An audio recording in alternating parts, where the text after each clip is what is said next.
মাঝে মাঝে হারিয়ে যাওয়া মানে হেরে যাওয়া নয়, নিজেকে নতুন রূপে দ্বিগুণ শক্তিতে ফিরিয়ে আনার নামও মাঝে মাঝে হারিয়ে যাওয়া হয়। এই পৃথিবীতে আপনার বা আমার জন্য কিছু থেমে থাকবে না। তাই অন্যের জন্য নয়, নিজের জন্য বাঁচতে হবে, নিজের জন্য কিছু একটা করতে হবে। আর এটাই হচ্ছে জীবনের বাস্তবতা। আসসালামু আলাইকুম এভরিওয়ান, কেমন আছেন আপনারা সবাই?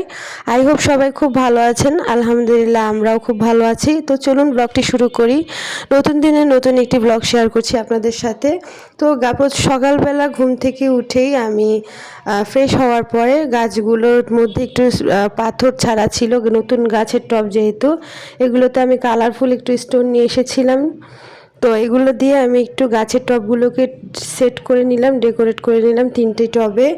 আর এর জন্য পরই আমি দুপুরের খাবারের জন্য প্রিপারেশন নিই। আমি অ্যাজ ইউজুয়াল ঢ্যাঁড়স ভাজি রান্না করি, কারণ এটা আমাদের বাসায় সবাই খুব পছন্দ করে, বাবু স্পেশালি। আমি দুপুরের জন্য আমাদের জন্য গরুর যে এটি নরম হাড্ডি বা শক্ত হাড্ডি সব মিলিয়ে আমি যে হাড্ডিগুলো থাকে সেগুলো দিয়ে আমি আজকে বুটের ডাল দিয়ে রান্না করব। এটা খুবই একটা মজার তরকারি, যারা খেতে পছন্দ করেন বা মানে খান তারা বুঝবেন এটার স্বাদ কেমন। তো এটা আমি আজকে রান্না করে নিব, সব কিছু ধুয়ে রেডি করে নিলাম, কেটে ধুয়ে। তো আমি মাংসটাকে আমি কষিয়ে রান্না করব না, আমি এটাকে মানে মাখিয়ে বসিয়ে দিব।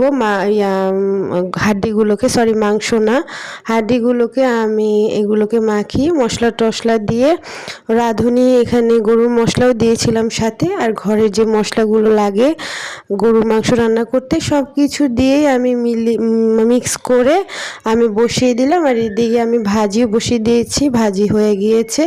আর মাংসটা বুটের ডাল দিয়ে বসিয়ে দিয়েছি, এটা হয়ে যাওয়ার পথে।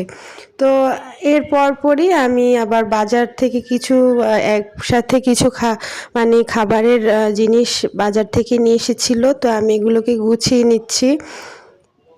এখানে অনেকগুলো আইটেম আছে, সেটা হচ্ছে আমাদের ডিটারজেন্ট পাউডার, নুডলস, তারপর লবণ, চিনি, মসুরির ডাল, আটা, তারপর এই তো এগুলোই, আর পোলাওর চাল, এগুলো দিয়েই আর কি একবারে সব কিছু কিনে আনা হয়েছে, যাতে অনেক দিন যায় বা এই মাসটা চলে যায়।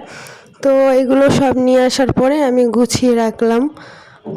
এগুলো এলোমেলো করে রাখলে পরে দেখা যায় যে খুঁজে পেতে কষ্ট হয়, তো আমি আনলে এগুলো একসাথে গুছিয়ে রাখি।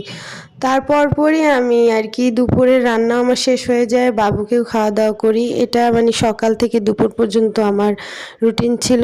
তো তারপর আমরা খাওয়া দাওয়া করে রেস্ট করলাম। তো এইভাবে আমার সকালটা কেটে গেল, এটা তোমাদের সাথে শেয়ার করলাম। ভালো লাগলে ভিডিওটি অবশ্যই শেয়ার করে দিবেন। দেখা হচ্ছে নেক্সট কোনো ব্লগে। আসসালামু আলাইকুম।